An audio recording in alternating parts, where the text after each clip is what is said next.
Hey everyone, in this tutorial, I'll show you how to create forms in Asana and use them to collect work requests, gather project details, and organize incoming tasks.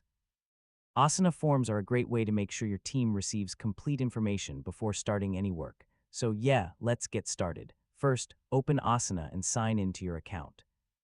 Then choose the project where you want to create a form. Forms are connected to specific projects, so make sure you select the right one before setting everything up. Inside your project, look at the top navigation menu and find the Forms tab. If you don't see it immediately, open the project customization options and enable Forms if it's available for your workspace.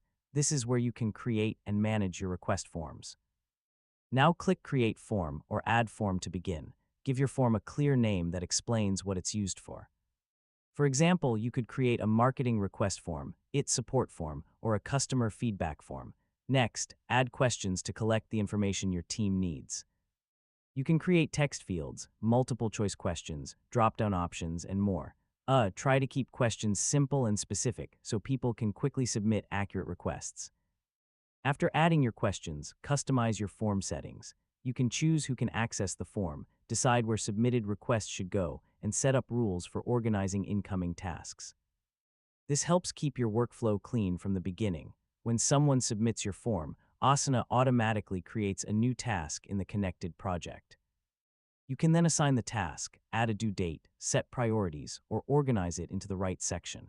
This saves a lot of time compared to creating every request manually. Once your form is ready, click the Share option to copy the form link. You can send this link to teammates, clients, or anyone who needs to submit requests. After sharing, you can continue updating the form whenever your workflow changes, and that's how you create forms in Asana. By using forms, you can collect information faster, reduce repeated questions, and make sure every task starts with the right details. Thanks for watching, and I'll see you in the next Asana guide.